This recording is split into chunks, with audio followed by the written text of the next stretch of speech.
राधा स्वामी जी। बाणी बाणी राधा स्वामी दयाल सतनाम सतपुरुष की।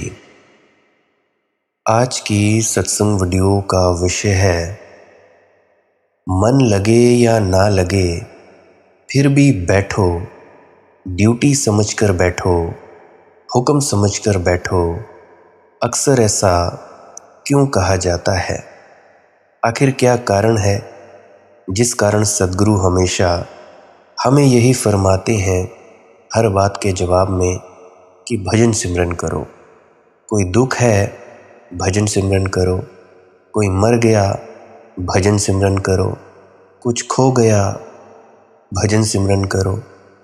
पहले प्रकाश दिखाई देता था, अब दिखाई नहीं देता, भजन सिमरन करो। प्रकाश दिखाई देता है, भजन सिमरन करो। आखिर क्यों कहा जाता है कि बारंबार भजन सिमरन ही करो? तो चलिए आज हम संत पलटू साहिब जी की वाणी के माध्यम से आज की सत्संग वीडियो आरंभ करते हैं। गुरु प्यारी सत्कारयोग साथ संगत जी, आप सभी के भीतर बैठे परमात्मा को मेरा प्रणाम। आप सभी के चरणों में मेरा प्रणाम। शुरू करने से पहले विनती करना चाहूँगा कि आप जी इस सत्संग वीडियो को अंत तक सुनने की कृपालता ज़रूर करें जी। हो सकता है कोई ना कोई ऐसा वाक्य, कोई ना कोई ऐसा मेरा शब्द या तुक आपके हृदय में बैठ जाए जिससे कि आपका ये जो मन तरह तरह की स्फुरनाएँ उठाता है, तरह तरह के सवाल करता है भजन सिमरन के वक्त, उन सवालों के जवाब आप लोगों को मिल जाएं और आपका जो मन है वो ज़्यादा ना भटकते हुए अंतर्मुखी होकर मालिक से मिलने के लिए हमारी मदद करने लग जाए। तो आप जी पूरी वीडियो को अंत तक सुनने की कृपालता ज़रूर करें जी। और आप जी इस चैनल को सब्सक्राइब करके ऑल वेल नोटिफिकेशन आइकन को दबा सकते हो ताकि जब भी कोई नई वीडियो डले, कोई भी नया सत्संग आए, सबसे पहले आप जी तक वो पहुंच सके। अगर नहीं करोगे तो आप ऐसे काम की वीडियोस मिस कर सकते हो। बाकी मैं कोई आपको बाधित भी नहीं करता, आप अपनी मौज से करना चाहो तो कर सकते हैं। तो चलिए अब मैं अपने मूल विषय की ओर बढ़ता हूँ कि ऐसा क्यों कहा जाता है कि मन लगे या ना लगे फिर भी तुम बैठो। तो पलटू साहिब जी की वाणी है, जनी कोई होवे वैरागी हो, वैराग कठिन है। जग की आशा करे न कबहूँ, पानी पीवे न मांगी हो। वैराग्य का अर्थ है जग से कोई आशा ना रखे।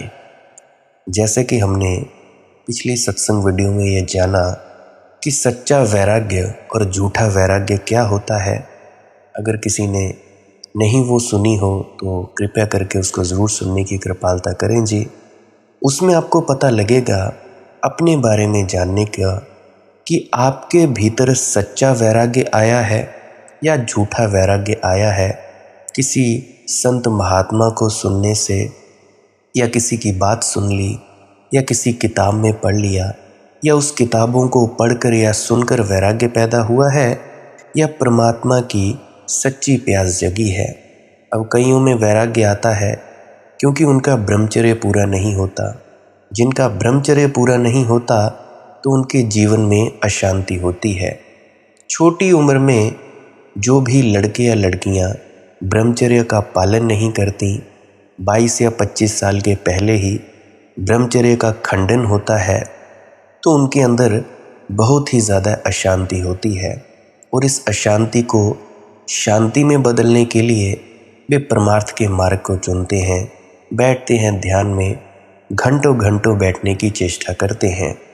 शारीरिक और मानसिक ब्रह्मचर्य जिन भी लड़के लड़कियों का टूटा होता है वो सबसे ज़्यादा इस मार्ग पर चलते हैं। तो ये जो वैराग्य है ये झूठा वैराग्य है। कुछ होते हैं जिनकी ज़िंदगी में दुख ही दुख होते हैं, तकलीफ़ें ही तकलीफ़ें होती हैं। तब वो सोचते हैं कि चलो ठीक है कि आज हम ध्यान के लिए बैठते हैं या किसी पीर फ़कीर के डेरे में जाते हैं या किसी संत महात्मा के पास जाते हैं। वो कहावत है, तपो राजो राजो नरक, कि तप से राज मिलता है और राज से नरक। अब जो भोग है, तुम जितने भी लोग हो भोग करते हो, जितना भोग करते हो उतना ही ज़्यादा तुम लोगों को सुख मालूम पड़ता है। अब भोग से दुख आता है, क्योंकि कितना ही भोगोगे, कोई काम वासना में कितना ही डूब सकता है, ऊर्जा क्षीण होती है, नष्ट होती है, तो उससे दुख पैदा होता है। कोई क्रोध कितना कर सकता है, कितनी देर कर सकता है, तो ज़्यादा गुस्सा करोगे उससे भी तुम्हारा शरीर खराब होगा, दुख पैदा होगा। तुम अपनी आँखों से कितना ही क्या सुंदर सुंदर चीज़ें देख सकते हो, थकेंगी, आँखों से पानी निकलेगा, अंधी हो सकती हैं आँखें, चश्मे का नंबर बढ़ सकता है या घट सकता है, दूर की नज़र खराब हो सकती है या पास की नज़र खराब हो सकती है। आजकल ये जो नए नए जिनको मोबाइल फ़ोन मिले हैं बुज़ुर्गों को, वो बिल्कुल फ़ोन को अपनी आँखों के पास लेकर जाते हैं, पता नहीं जैसे क्या चीज़ मिलने वाली हो, तो अति कर देते हैं।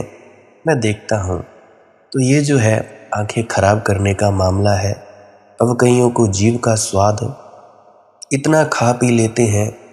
सबसे ज़्यादा उदाहरण मेरी बुआ जी का छोटा लड़का, छोटी बुआ जी का छोटा लड़का, उसको जब भी पूछो कि भाई खाना खाओगे, नहीं यार मैं खा के आया, सत्संग सेंटर में आज उन्होंने मुझे ये खिला दिया, उन्होंने मुझे ये खिला दिया। तो हम कहते हैं कि भाई पेट तो तेरा अपना था, टेस्ट लेना था तो ले लेता, तू अति ही करता जाता है, तो इस कारण उसका पेट खराब रहता है, उसकी सेहत खराब रहती है। मतलब भोग से दुख पैदा ही होता है और दुख से वैराग्य। तो आप लोग खुद जान लें कि आप लोगों के भीतर परमात्मा की सच्ची प्यास है या किसी के द्वारा जगाई गई प्यास है। वैराग्य के बारे में जान लें कि क्या होता है क्या नहीं होता है, विस्तार से मैंने पिछले सत्संग की वीडियो में बता दिया था। तो वैराग्य का क्या अर्थ है? वैराग्य का अर्थ है जग से कोई आशा ना रखे, यानी ये जो पूरा संसार है, ये जो पूरा विश्व ब्रह्मांड है, उससे कोई भी आशा कोई व्यक्ति अगर ना रखता हो तो वो है वैरागी। महात्मा बुद्ध ने कहा है कि धन्य भागी हैं वे जो परिपूर्ण रूप से हताश हैं। पहली दफ़ा वचन पढ़ो तो थोड़ी हैरानी होती है, हताश को धन्य भागी कहना। हताश को तो हम हिम्मत बंधाते हैं कि छोड़ो भाई हताशा, छोड़ो निराशा, अरे उठो, आज नहीं हुआ तो कल हो जाएगा, फिर मेहनत करते रहो, एक बार हार गए तो क्या घबराते हो। याद करो महमूद गजनबी की, 70 बार हार गया तो भी 18वीं बार हमला किया, जीता। तो आशा जगाए रखो और चलते चलो। मुझे अमेरिका का एक सबसे बढ़िया फॉर्मूला याद आता है कि फिर चेष्टा करो, keep trying and trying and trying again and again and again. मैंने सुना है एक जो गृहस्थी जोड़ा था, कपल था, दंपत्ति, वर्षों तक मेहनत करने के बाद भी किसी बच्चे को जन्म न दे पाए। बड़ी पीड़ा, बड़ा दुख, उम्र बीती जाती हाथ से और ऐसे ही मर जाएंगे बांझ। अंततः उन्होंने अखबार में खबर दी कि 20 वर्ष हो गए विवाह हुए, बच्चा पैदा नहीं होता। किसी व्यक्ति के पास कोई सुझाव हो तो कृपा करके भेजने की कोशिश करें। तो दुनिया के कोने कोने से सुझाव आए, अलग अलग कौमें, अलग अलग ढंग। अमेरिका से किसी अमेरिकी ने लिखा कि कोशिश किए जाओ, फिर कोशिश करो, हारो मत, हारिए ना हिम्मत, बिसारिए ना राम, आज नहीं तो कल, कल नहीं तो परसों, श्रम का फल सुनिश्चित मिलता है। ट्राई अगेन एंड अगेन, कोशिश करो, फिर करो, फिर करो। एक भारतीय ने लिखा कि योग से असंभव भी संभव हो जाता है। शीर्षासन करो, पैर पर खड़े होकर 20 साल गुजार दिए, अब सिर पर खड़े हो जाओ। जो पैर पर खड़े होने से नहीं होता वह सिर पर खड़े होने से हो जाता है। किसी मुसलमान भाई ने लिखा कि फला फला फ़कीर की मज़ार पर तुम माथा टेक आओ, और ऐसे हज़ारों सुझाव आए। और एक फ्रांसीसी ने लिखा कि क्या मैं किसी काम आ सकता हूँ? अलग अलग लोग, अलग अलग सुझाव, मुझे सेवा का अवसर दो। उसने लिखा जो तुम नहीं कर सके हो सकता है मैं कर सकूं। लेकिन महात्मा बुद्ध कहते हैं धन्य भागी हैं वे जो हताश है। हताश का उनका अर्थ बहुत और है, वही नहीं जो तुम लोग सोचते हो।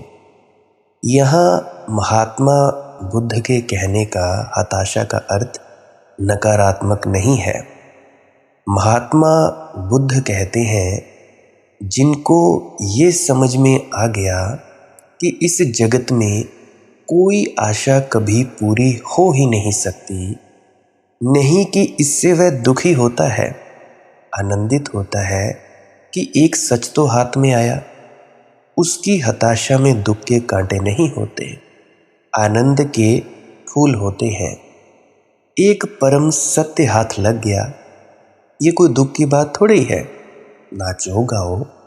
इसीलिए धन्य भागी हैं वे जो हताश है। अब रेत से कोई तेल निकालने की कोशिश कर रहा था और समझ में आ गया कि रेत में तेल है ही नहीं, तो नाच उठेगा कि शुक्र है झंझट छूटी, भला हुआ मेरी गगरी फूटी, सर से टली बला। तो नाच उठेगा वो व्यक्ति कि चलो जी झंझट छूटी, नहीं तो कब तक रेत को ही पेलते रहो, बार बार छानते रहते। वो रेत से कभी तेल निकलने वाला नहीं था, क्योंकि रेत में तेल है ही नहीं। तो इस संसार में कोई तृष्णा पूरी नहीं होती, कोई वासना पूरी नहीं होती। तुम चाहे लाख कोशिश कर लो, कोई वासना पूरी नहीं होने वाली। अब जैसे तुम संसार में मांगते हो ये मिल जाए, वो मिल जाए, फला मिल जाए, ढिका मिल जाए, मांगते रहते हो। जितना मिलता है उतनी और चाहत पैदा होती है। आज 20,000 कमाने लगे और चाहत पैदा हो गई, 30,000 कमाने लगे और चाहत पैदा हो गई, 40, 50 लाख, 2 लाख, 10 लाख। तो ऐसे चाहत बढ़ती जाती है, ये कभी पूरी नहीं होती। अब ऐसे ही तुम लोगों ने वासना बना ली है परमात्मा प्राप्ति की, मुक्ति की, सचखंड मोक्ष इत्यादि की। तो ये भी एक वासना है। कहने का मेरा मतलब कि वासना कभी किसी की पूरी नहीं होती। जग की आशा करे न कबहू, पानी पीवे न मांगी हो। और तो मांगना ही मत कुछ, पानी भी मत मांगना। पलटू साहिब जी फरमा रहे हैं मांग की दृष्टि ही छोड़ो, भिख मंगापन छोड़ो। वासना तुम्हें भिख मंगा बनाती है। फिर चाहे तुम कितने ही बड़े सम्राट हो जाओ, कितने ही बड़े सत्संगकर्ता या गुरु पदवी पर बैठ जाओ, अगर तुम्हारे भीतर वासना है, अभी तुम जग से आशा रखते हो, तो तुम्हारे हाथ में भीख का कमंडल ही रहेगा। तुम मांगोगे और मिल जाए और मिल जाए, और भिक्षा पात्र तुम्हारा कभी भरता नहीं। खाली का खाली रहता है, कितना ही भर जाए। अकबर का नहीं भरता, सिकंदर का नहीं भरता, नेपोलियन का नहीं भरता, अंबानियों का नहीं भरता, तुम्हारा कैसे भर जाएगा? आज तक किसी का भी नहीं भरा। तुम लोग भी अपवाद नहीं हो कि तुम लोग सोचो कि हम लोग तो एक्स्ट्रा ऑर्डिनरी हैं, स्पेशल हैं, तो हम लोग अलग होंगे। ना, बिल्कुल भी नहीं। यह निरपवाद नियम है। संसार सिर्फ धोखा है, मृग मरीचिका है। दूर के ढोल सुहावने हैं। बहुत दूर से लगता है कि ये रहा आकाश, ये रहा। थोड़े चले कि पहुंच जाएंगे, लेकिन तुम्हारे और आकाश के बीच की दूरी सदा समान रहती है, कभी इंच भर भी कम नहीं होती। कितने ही दौड़ो और कितने ही तेज रफ्तार से जाओ, क्योंकि आकाश है ही नहीं, दिखाई पड़ता है। ऐसे ही संसार सिर्फ दिखाई पड़ता है नहीं। किस संसार की बात कर रहे हैं? ये वृक्ष तुम्हारे आसपास जो दिखते हैं, पहाड़ पर्वत, ये तो है। मैं इस संसार की बात नहीं करता। तुम्हारे मन का संसार, वासना का संसार, आकांक्षा अभीप्सा का संसार। ज्ञानियों ने उसे माया कहा है, और तुम लोग समझने लगे कि ये मकान, ये गाड़ियाँ, ये पहाड़ पत्थर, ये वृक्ष, ये सब माया है। नहीं, ये माया नहीं है। सिर फोड़ कर देख लो, पता चल जाएगा। ये दीवार जो तुम लोगों के घरों के चार दीवारी है, ये माया नहीं है। नहीं तो निकल जाते दीवार के आर पार। दीवार में से निकल जाते, दरवाजों की जरूरत नहीं होती। तो ये संसार तो सत्य है, बाहरी संसार। लेकिन एक और संसार है जो तुमने इस संसार के ऊपर आरोपित कर दिया है। अब मैं उदाहरण दूं तो फिल्म देखने जाता होगा कोई सिनेमा हॉल में, तो वहाँ पे जो पर्दा होता है वो सच होता है। अब कहीं जगह सफ़ेद पर्दा होता है। अब हमारे यहाँ ऊना में काला पर्दा है, बहुत बड़ा, भूरा भूरा सा दिखाई देता है। फिर उस पर जो खेल चलता है वो धूप और छाया का खेल है, तो वह झूठा है, वह सच्चा नहीं है। पर्दा सच है, चाहे काला हो या सफ़ेद हो, वो तो सच है। तो उसी की तरह वो जो पर्दे पर चलने वाली जो तस्वीरें हैं वो सच नहीं है। तो उसी प्रकार से ये जो बाहर का तुम्हें संसार दिखता है, ये पर्दा है, यह सच्चा है। इस पर तुमने जो जो अपने सपने फैला रखे हैं, अपने सपनों का जो तुमने विस्तार कर रखा है, वह झूठा है। और कितनी बार कर चुके, कब जागोगे? कितने जन्मों से तुम यही करते रहते हो, कब संभलोगे? कितने जन्मों जन्मों तुम लोगों ने बच्चे पैदा किए, कितनों के तुम लोग माँ बाप बने, कितनों के तुम लोग बच्चे बने, कितनों के तुम लोग दादा दानी बने, कितनों के तुम लोग मामा मामी और भी न जाने क्या क्या रिश्तेदार हुए। क्या हुआ वो तो तुम लोगों को भूल गए, इस जन्म की तुम लोगों को याद नहीं। तो कब संभलोगे? कितने जन्मों में तुम यही करते हो? भला हुआ भाई गगरी फूटी, सर से टली भला। मुझे शेरलॉक होम्स की याद आती है। मूवी देख रहा था कल ही मैं, शेरलॉक होम्स। महान जासूस था, डिटेक्टिव। उसकी बात याद आती है कि शेरलॉक होम्स अपने मित्र डॉक्टर वॉटसन के साथ सिनेमा देखने गए थे। फिल्म में घुड़दौड़ का एक दृश्य था, पुराना थोड़ा सेट था वहाँ पे, जो मैं नेटफ्लिक्स पर देख रहा था। तो शेरलॉक होम्स ने कहा, वॉटसन देखो, ये जो पीले रंग वाला घोड़ा है ना, यही रेस में जीतेगा। नहीं नहीं, डॉक्टर वॉटसन बोले, मेरे ख्याल से तो काला घोड़ा ही जीतेगा, वही सबसे आगे भी है।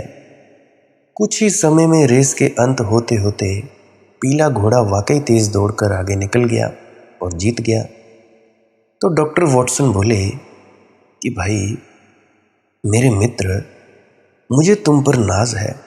माना कि तुम विश्व के सर्वश्रेष्ठ ख्यातिनाम जासूस हो, मगर तुमने ये पता कैसे लगाया कि पीला घोड़ा ही जीतेगा, जबकि वह दौड़ में सबसे पीछे था? ये कोई कठिन मामला नहीं। शेरलॉक होम्स ने कहा, मुस्कुराकर उसका भेद खोला। कि मैं ये फिल्म पहले भी कई बार देख चुका हूँ। ये कोई ज़्यादा मामूली बात तो है नहीं।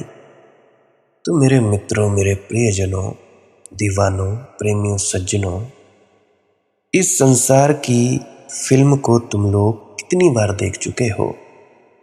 अभी भी तुम्हें पता नहीं कि पीला घोड़ा जीतेगा? अभी भी तुम लोग आशा बांधे हो कि काला घोड़ा जीतेगा?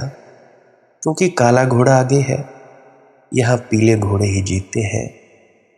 मुझे जीसस का प्रसिद्ध वचन याद आता है कि वे जो सबसे अंत में हैं मेरे प्रभु के राज्य में प्रथम होंगे।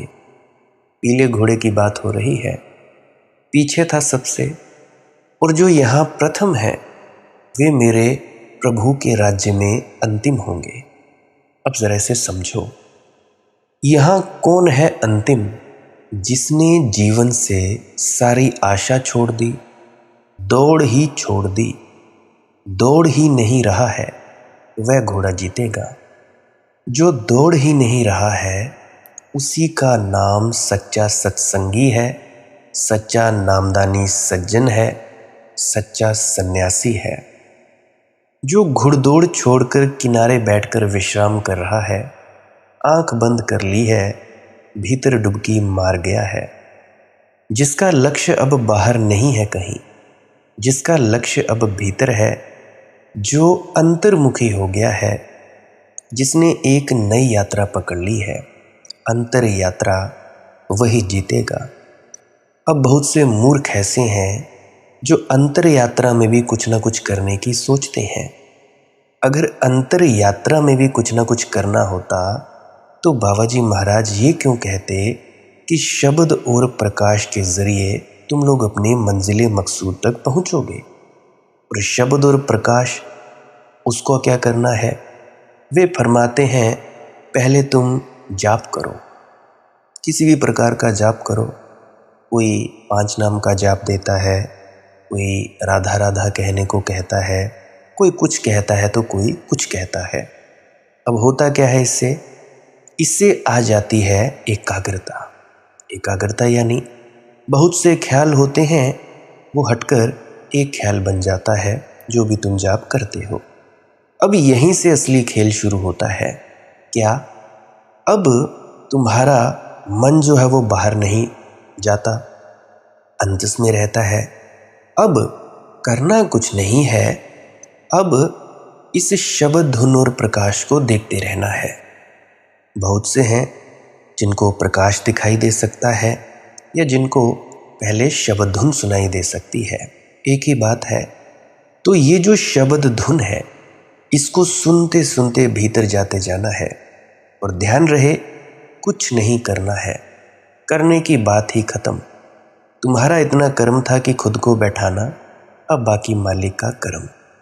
मालिक तुम्हारे भीतर ये शब्द धुन के जरिए पैगाम भेज रहा है कि आ जाओ, अब आ जाओ मेरे घर।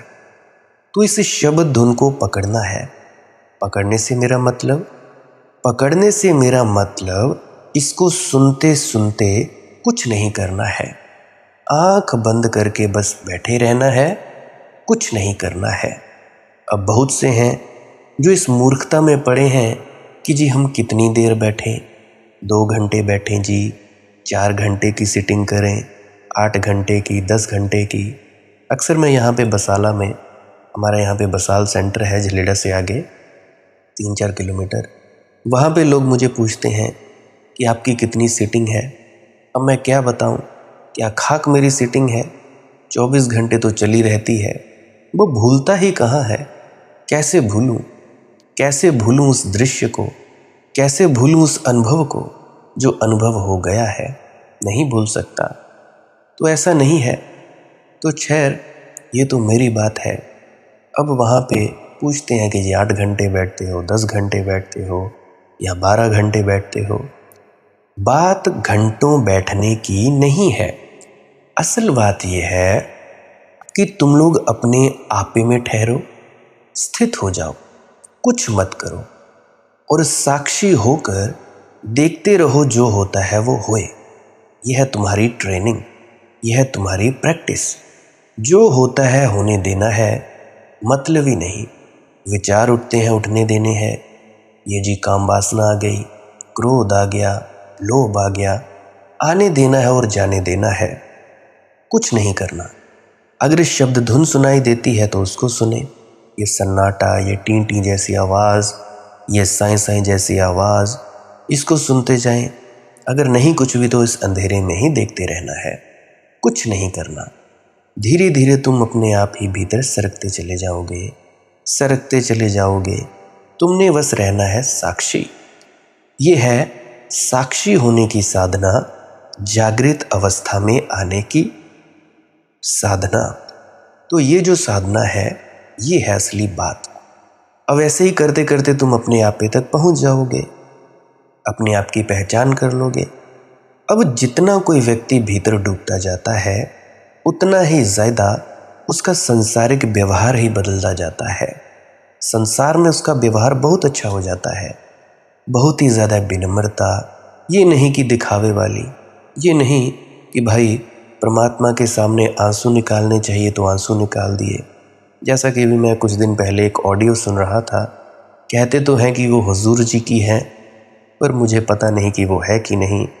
तो उसमें वो फरमा रहे थे, जो भी सत्संग फरमा रहे थे व्यक्ति, कह रहे थे कि हम दर्शनों के लिए जाते हैं बाबा जी के आगे, आंसू निकाल लेते हैं, चलो आंसू आ जाते हैं, थोड़ी देर को आनंद आ जाता है, फिर हम पल्ला झाड़ के आ जाते हैं, फिर हम घर पे वही सारी चीज़ें, हम भूल जाते हैं कि हमारा लक्ष्य क्या था, संसारिक हमारा व्यवहार सब टूट फूट जाता है। ये उन्होंने कहा। तो वही चीज़ मैं अक्सर कहा करता हूँ, जो भी व्यक्ति भीतर उतरता है, भीतर उतरता जाता है, उसका बाहरी व्यवहार बदलता जाता है। वो खुद शांत होता जाता है। तो घर के उसके चाहे चिल्लाते जाएं, चाहे ढोल पीटते रहें, हाँ थोड़ा कानों को दिक्कत होगी, वो जितनों को भी बोलेगा बड़े प्रेम से बोलेगा कि भाई बंद कर दो, लड़ाई झगड़ा मोल नहीं लेगा, उसके अंदर ढोंग पाखंड होगा ही नहीं। क्यों? क्योंकि उसकी ट्रेनिंग बढ़िया हो रही है। ट्रेनिंग वो ध्यान में साक्षी की ट्रेनिंग करता है। ट्रेनिंग क्या है? कुछ नहीं करना, चुपचाप बैठकर अपने आते जाते विचारों को देखते रहना।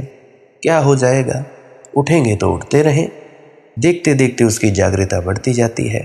अब अंदर जो संसार है उसको भी देख रहा है। जब आँख खोली, दिनचर्या के काम कर रहा है, काम धंधा कर रहा है, या सब्जी लाने जा रहा है, एक्टिवा चला रहा है, गाड़ी जा रहा है, या कुछ भी कर रहा है, तो वो व्यक्ति साफ साफ देखेगा कि ये रहा संसार और ये रहा मैं संसार को पकड़ पकड़ के क्यों जीऊँ भाई? अब संसार में कोई एक्सीडेंट हो गया, कोई बात नहीं हुआ, हाँ दुख हुआ, परंतु मैं तो अलग हूँ, मेरा तो हुआ नहीं। अब बाहर कोई मर गया, अभी मैं तो जिंदा हूँ। किसी के शरीर के मरने से मैं थोड़ा ना मर गया। अब किसी का हाथ कट गया, मेरा तो नहीं कटा। किसी के भीतर गुस्सा आया, मुझे तो नहीं आया। तो साफ साफ पता लगने लगता है कि दूजा व्यक्ति थोड़ा अलग है और मैं अलग हूँ। ऐसे ही एक दूरी बनी रहती है। तो वो शांत रहता है, वो दृश्य को पकड़ पकड़ के नहीं जीता, संसारिक घटनाओं को पकड़ पकड़ कर नहीं जीता। ये नहीं कहता कि भाई ये नहीं होना चाहिए था, बारिश आ गई तो आ गई, छाता ले लिया, सर्दी आ गई तो आ गई, कोई बात नहीं, उसने स्वेटर पहन लिया, जैकेट पहन ली, कोई बात नहीं, आ गई तो आ गई, हमें क्या लेना देना है।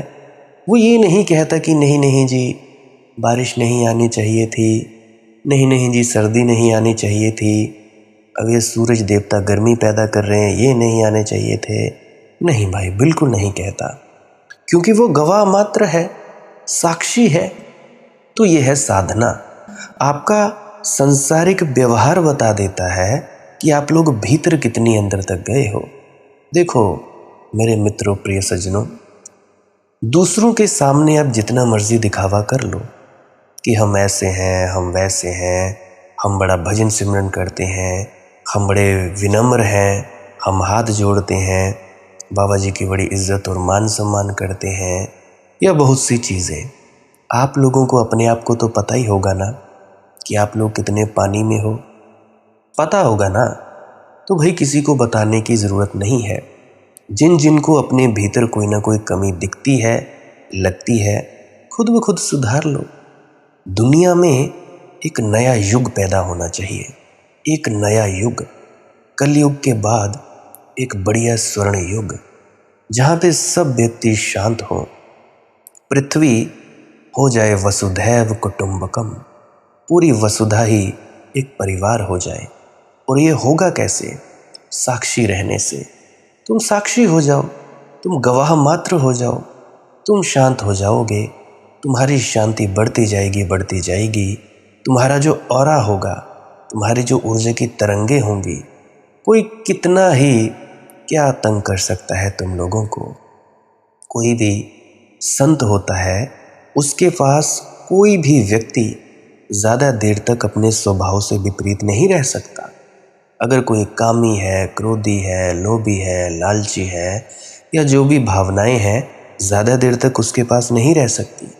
अपने आप ही शांत होता चला जाता है, शांत और शांत होता चला जाता है। अगर ग्रहणशील होगा तो भीतर ही भीतर उतर जाता है, बिल्कुल मौन में और बिल्कुल शांति में। तो मेरी आप लोगों से हाथ जोड़कर विनती है कि भाई दुनिया में एक उदाहरण बन के पेश हो जाओ। उदाहरण बनो कि जैसा इनका गुरु वैसे इनके चेले। अब कई दफ़ा हम लोग हरकतें ही ऐसी करते हैं, ऐसी ऐसी हरकतें जिससे बोलते हैं कि इनका तो गुरु भी ऐसा ही होगा, फिर हमें बुरा लगता है।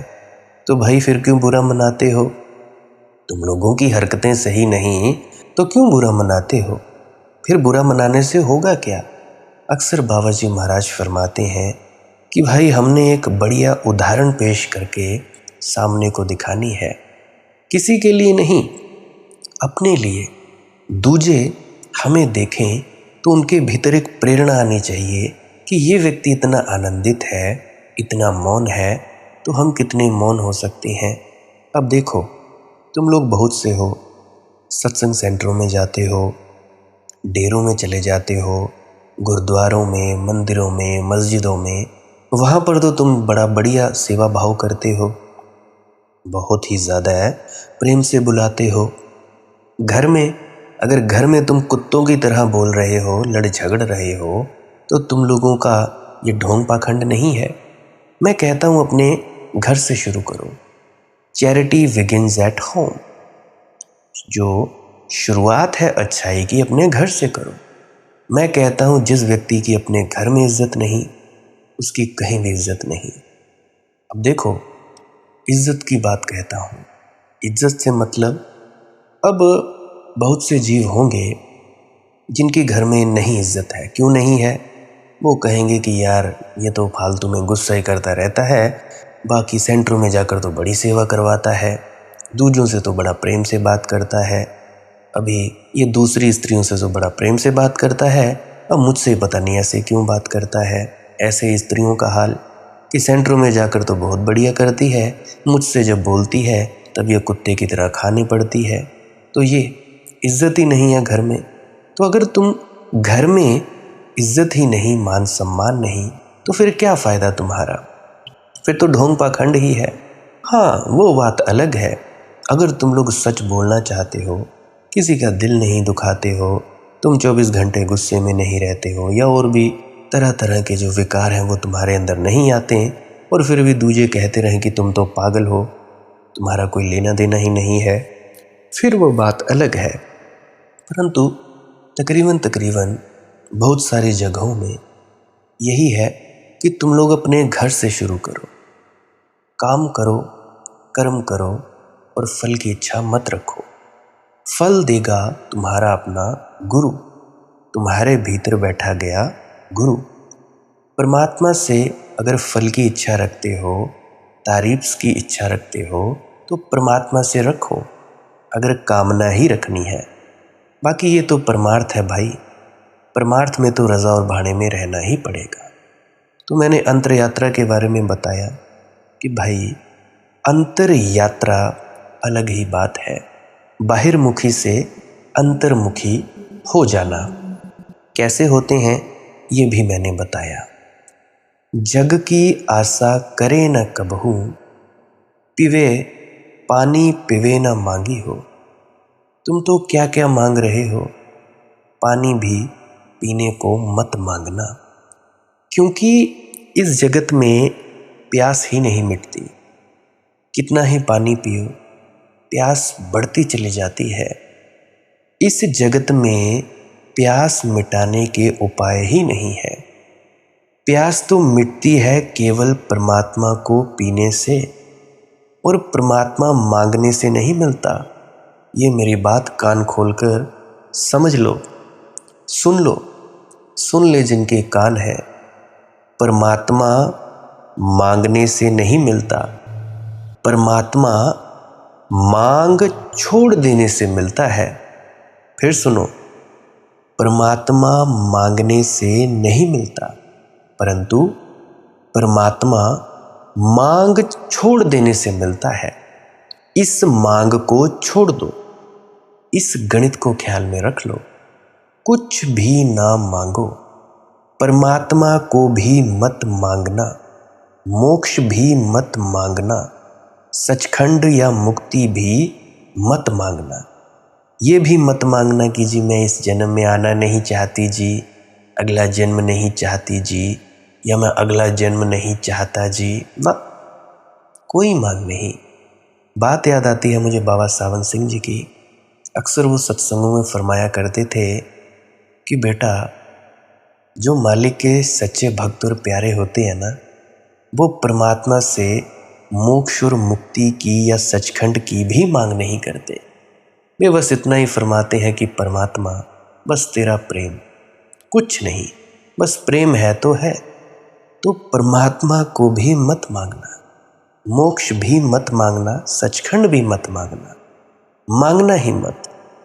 जिस क्षण तुम उस घड़ी में आ जाओगे जहां तुम्हारे चित्त में कोई मांग की रेखा भी न रही, उसी घड़ी सब मिल जाएगा। अब कई हैं वो कहते हैं कि जी हम संकल्प करते हैं, हम ऐसा ही करेंगे। अरे क्या खाक संकल्प करोगे? जब मैं कह रहा हूं कुछ नहीं करना, कुछ नहीं करना तो कुछ नहीं करना। तुम ये जो संकल्प कर रहे हो इसको भी छोड़ो, कुछ भी नहीं। ना कुछ पाने की इच्छा, ना कोई छोड़ने की इच्छा। ना ये संकल्प करो कि मैंने ये करना है, और ना ही यह संकल्प करो कि मैंने यह नहीं करना है। उसी क्षण तुम्हारी गागर सागर से भरेगी ना, नहीं तो नहीं भरेगी। तो बात मेरी समझ में आ रही है या नहीं आ रही है कि भाई, जिस क्षण तुम उस घड़ी में आ जाओगे जहां मांग तुम्हारे चित्त पर कोई रेखा नहीं बनाती, उसी घड़ी सब मिलेगा। उसी क्षण तुम्हारी गागर सागर से भरेगी। नहीं तो बड़ा मुश्किल है भैया। यहाँ बड़े बड़े गिर जाते हैं, बड़े बड़े मैंने गिरते देखे हैं। साधु संत सन्यासी गिरते हैं, ऐसे गिरते हैं जैसा कोई नहीं गिरता। नहीं तो ये जेलों में नहीं पड़े होते। खुद को कहलाते हैं संत और फरमाते हैं कि जी हम इस पूरी दुनिया के, इस धरा के भले के लिए जेल में हैं। अरे भाई, अगर तुम लोगों ने कोई कर्म नहीं किया तो तुम जेल में क्यों हो? क्यों हो? क्या कर्म है? क्यों फंसाया तुम लोगों को? कुछ ना कुछ बात होती है। बात बेबात ऐसे ही बात नहीं होती, कुछ ना कुछ बात होती है तो होती है। भूख प्यास छुटे जब निद्रा, जियत मरै तन त्यागी हो। अब यहाँ बाबा पलटू दास जी कह रहे हैं कि जीते जी जो मर जाए उसको हम त्यागी कहते हैं। जिए लेकिन ऐसे जैसे कि है ही नहीं, जिए लेकिन जिसकी वासना मर गई है, उसका जीना चरण चिन्ह नहीं छोड़ता। पानी पर लकीर जैसे तुम लोग खींचो तो वो खींचती नहीं, या पक्षी जैसे आकाश में उड़ते हैं, उनके पैरों के चिन्ह नहीं छूटते। ऐसे जो जीता है वह वैरागी है, जिसके जीने में आवाज़ नहीं होती। बुद्ध का देखो, बुद्ध का नाम ही तथागत। आए और गए, जिसके जीने से किसी को कोई दुविधा, द्वंद्व, कोई पीड़ा नहीं पहुंचती, जिसके जीने से किसी को पता ही नहीं चलता कि वह जी रहा है। हवा के झोंके की तरह जो जीता है, आया और गया। सूखे पत्ते की तरह जो जीता है, हवाएं जहां ले जाएं वहीं चला जाता है। अपनी कोई मर्जी नहीं, अपनी कोई इच्छा नहीं, परमात्मा पर जिसने सब छोड़ दिया, जो परमात्मा को अपने भीतर जीने देता है और स्वयं को समाप्त कर चुका है, जो कहता है तेरे हाथ की कठपुतली हूँ, तू नचाए तो नाचूं, तू ना नचाए तो ना नचाए, तू चलाए तो चलूं, तू ना चलाए तो ना चलूं, तू पूर्व ले चले तो पूर्व, तू पश्चिम ले चले तो पश्चिम, तू मेरा मालिक। अब बहुत से हैं कहते हैं कि जी हम यहाँ आ जाओ, वहाँ आ जाओ। जब मालिक ही इजाज़त नहीं देता तो कहाँ आ जाएं जी, कैसे आ जाऊं? कोई मतलब नहीं, उसकी मर्जी। भूख प्यास छुटे जब निद्रा। और जो ऐसे व्यक्ति होते हैं, इनको उपवास नहीं करने पड़ते। ऐसे व्यक्ति को भूख प्यास और निद्रा सब छूट जाती है। अब इसका क्या अर्थ? क्या संत भोजन नहीं लेते? क्या संत पानी नहीं पीते? क्या संत रात को विश्राम नहीं करते, सोते नहीं? विश्राम करते हैं रात, भूख लगती है, पानी भी पीते हैं, लेकिन फिर भी एक और गहरे तल पर ना भूख है, ना प्यास है, ना निद्रा है। क्योंकि भोजन करते वक्त संत साक्षी बने रहते हैं, कर्ता नहीं बनते कि मैं कर रहा हूं। हो रहा है भोजन, शरीर में भोजन जाता है, संत तो सिर्फ देखते हैं, दृष्टा मात्र, गवाह की तरह। शरीर में पानी जाता है, संत तो देखते हैं। शरीर लेट जाता है, थक जाता है, सो जाता है, संत तो देखते हैं। बीमार होता है, देखते हैं। संत मात्र साक्षी है, जागृत है। जो जागृत हो गया, फिर उसे ना भूख लगती है, ना प्यास लगती है।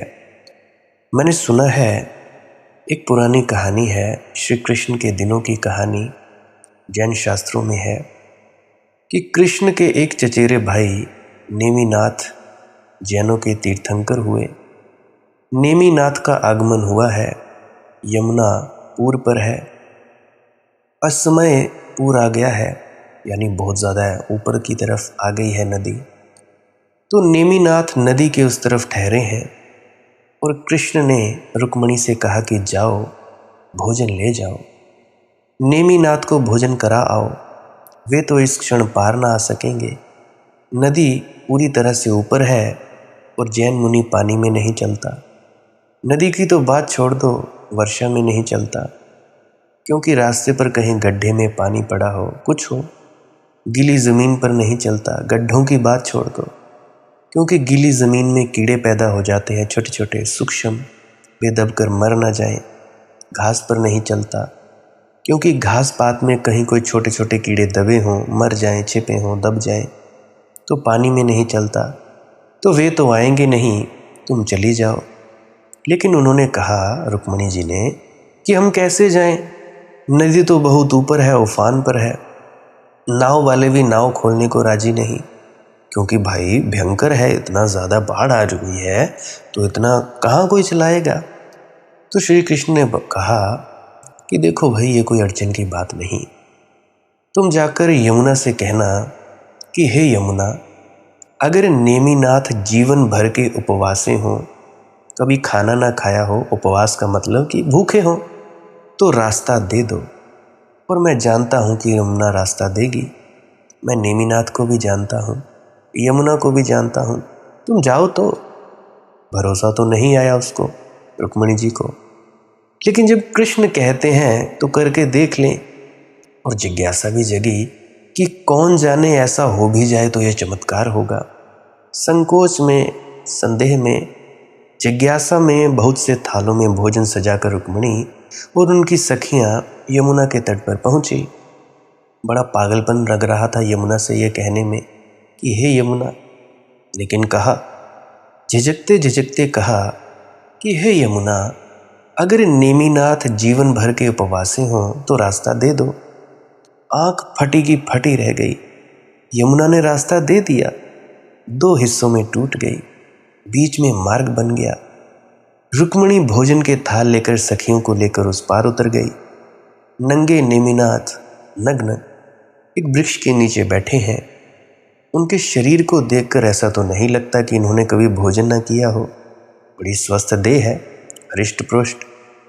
तुम लोगों ने देखा जैन तीर्थंकरों की मूर्तियां देखी कभी? महावीर जी की देखो, गूगल करो, पार्श्वनाथ की, नेमिनाथ की। बड़ी स्वस्थ देह है। कहते हैं महावीर जैसी सुंदर देह पृथ्वी पर शायद दोबारा नहीं हुई। देखकर लगता तो नहीं कि भोजन न किया हो कभी, उपवासे रहे हो सदा नेमिनाथ। मगर इस तरह के लोगों के पास चमत्कार होते हैं, क्योंकि यमुना ने अभी अभी रास्ता दिया है तो कौन जाने और यमुना क्यों रास्ता देती। संभव संभव हुआ है। बहुत थाल सजाकर लाई थी। नेमिनाथ सब खा पी गए। जो भोजन 100 आदमियों के लिए काफ़ी होता, वे अकेले ही चट कर गए, खा पी गए। तो जब वे भोजन कर चुके तब रुक्मिणी घबराई कि भाई अब क्या कहेंगे। हमने तो श्री कृष्ण से ये तो पूछ लिया कि भाई हम आते वक्त क्या करेंगे, परंतु लौटते वक्त क्या होगा, क्योंकि अब तो हम ये नहीं कह सकते, किस मुंह से कहें, और अब तो बिल्कुल नहीं कह सकते। ये आदमी थोड़ा बहुत नहीं 100 आदमियों का भोजन पा गया, और ऐसा लगता है कि और लाए होते तो वह भी ये खा पी गया होता। और आंखें बंद करके नेमिनाथ फिर अपने ध्यान में बैठ गए। चिंतित व्याकुल यमुना के तट पर खड़ी हैं कि अब यमुना से किस मुंह से कहें। अब पुराना फार्मूला तो काम नहीं आएगा। तो नेमिनाथ ने पूछा कि देवी क्या दुविधा है, क्यों अटकी हो?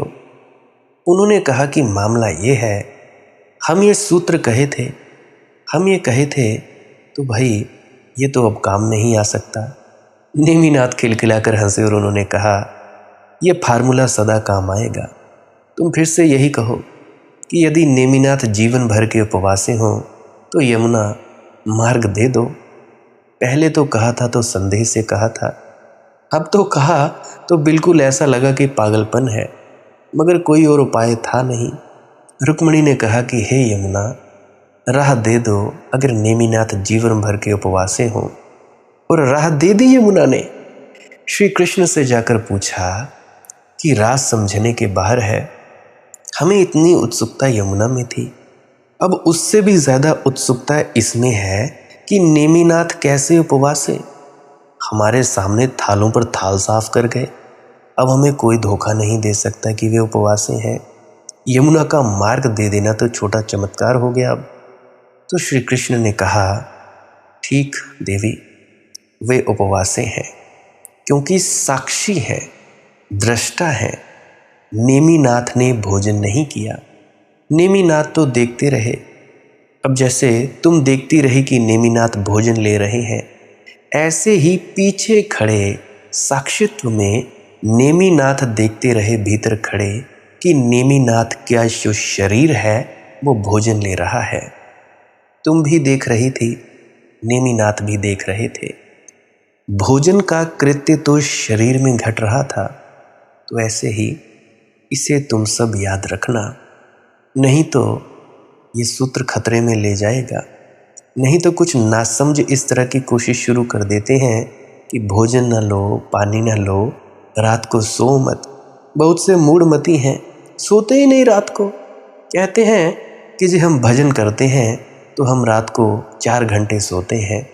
अरे मूर्खो, जब बाबा सावन सिंह जी कहा करते थे कि भाई अगर पर्याप्त 6, 7, 8 घंटे की नींद नहीं लेते तो तुम्हारा भजन सिमरन सब पानी, सब ज़ीरो, शून्य, कोई फायदा नहीं होगा।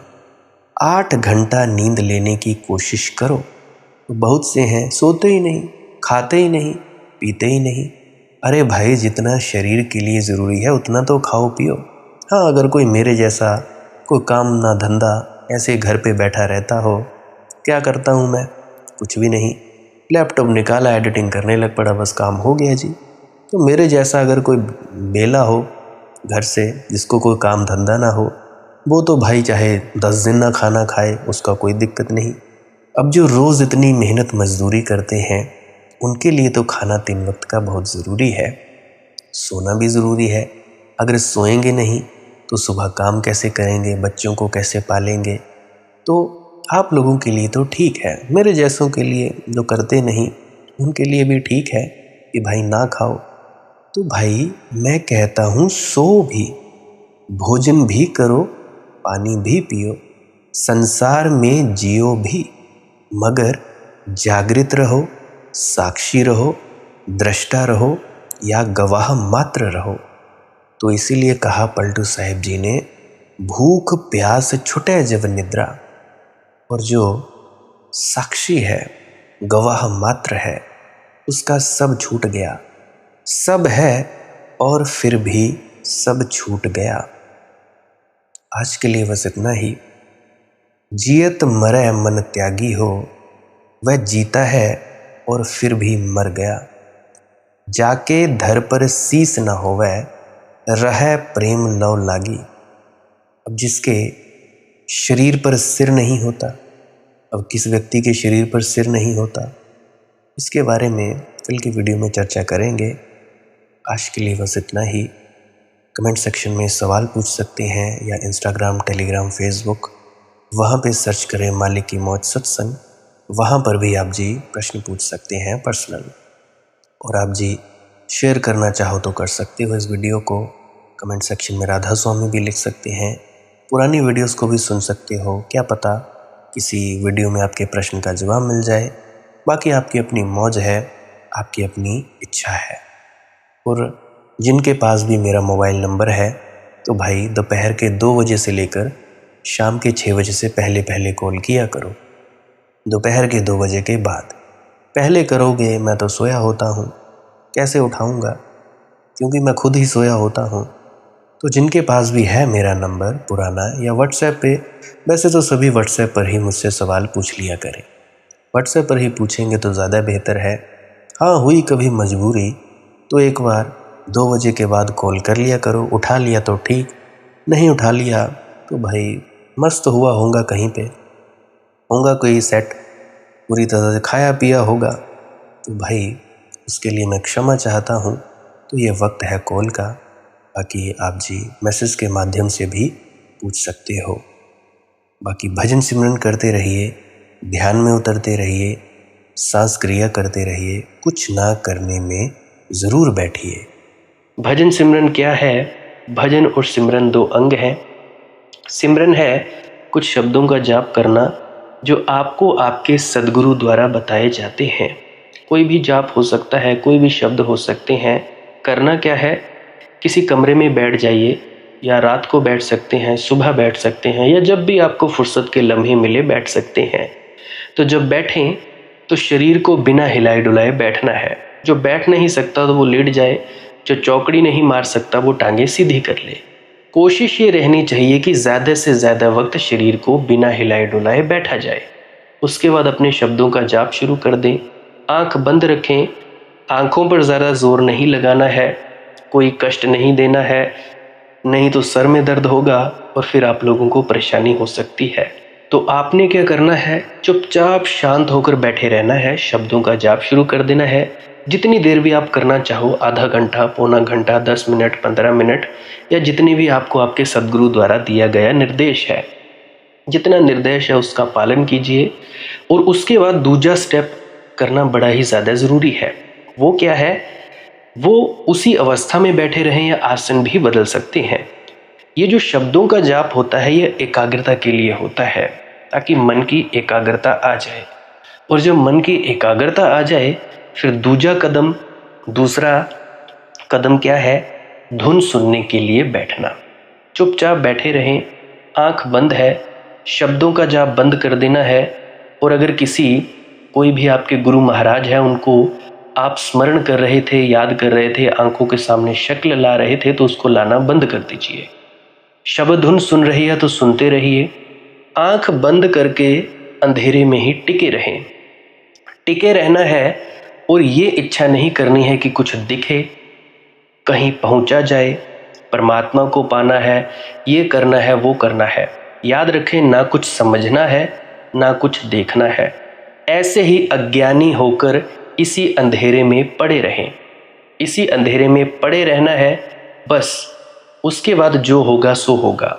और अगर कोई अनुभव हो भी गया तो इससे ये नहीं कि अगली बार फिर से कामना करनी है कि ये वैसे ही हो।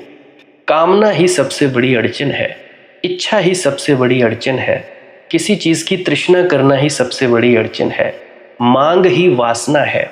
अगर परमात्मा चाहिए तो कुछ नहीं मांगना है, चुपचाप बस बैठो, अपने आराम में बैठो, अपने विश्राम में बैठो। धीरे धीरे धीरे वो होगा जो होना चाहिए। अगर मैं ज़्यादा बोलूँगा तो आप लोग फिर से उसकी कल्पना कर लोगे कि जी ऐसा होता है, खंड ब्रह्मांड ऐसे होते हैं, चांद तारे दिखेंगे, फलाना ढिकाना। तो मैं ऐसा नहीं कहूँगा। मैं बस इतना कहूँगा, जो कुछ दिखता है, कुछ भी दिख जाए, वो मन है, वो माया है। जो नहीं दिखता वही आत्मा है, वही आत्मा में होना है। अब जैसा कि तुम लोग इसी अंधेरे में टिके रहोगे, टिके रहोगे, टिके रहोगे, तो कुछ दिनों के बाद या महीनों के बाद एक प्रकाश आएगा। वो प्रकाश पूरे शरीर में फैलता जाएगा और धीरे धीरे तुम इस प्रकाश के सहारे अपने आप में स्थित होगे।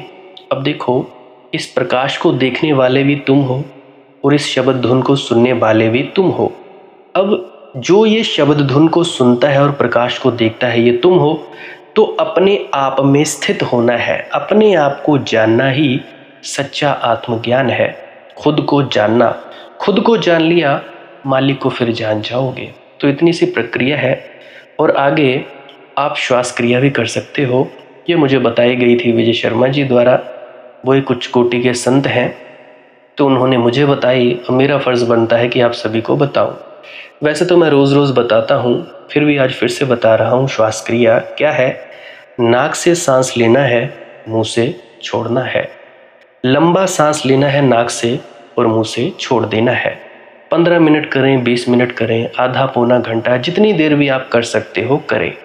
करने के बाद करना कुछ नहीं है, चुपचाप आंख बंद करके बैठ जाना है। लेट सकते हो तो लेट सकते हैं, वो आपकी अपनी इच्छा है। नींद आ जाए तो सो जाना है, कोई शरीर को कष्ट नहीं देना है। अगर सर घूमे घूमने देना है, अगर आपका शरीर कांपे तो कांपने देना है।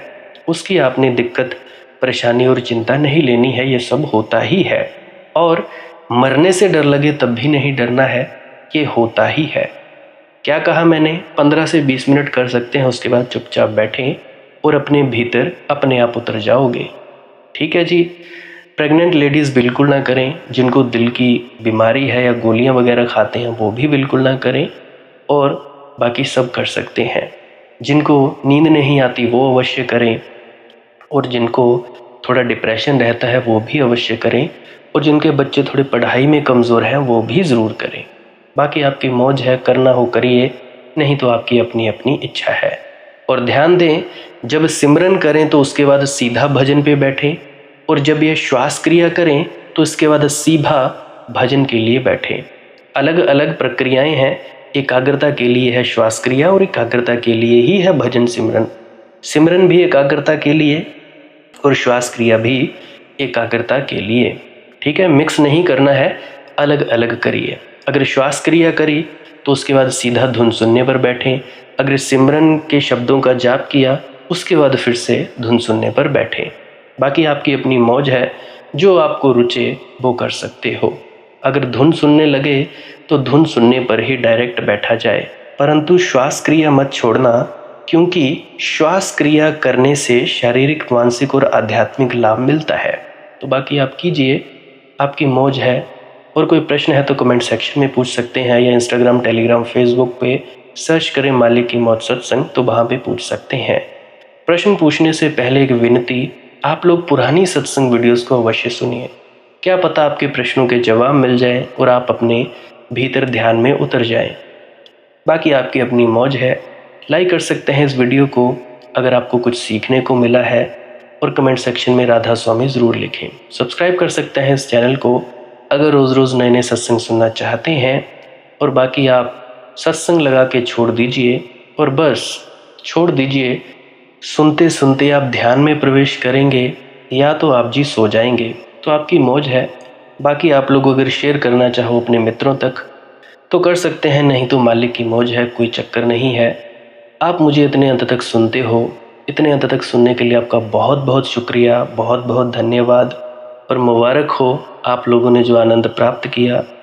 अब मैं अपने गुरु महाराज को प्रणाम करता हूँ, आप सभी के भीतर बैठे परमात्मा को भी प्रणाम करता हूँ।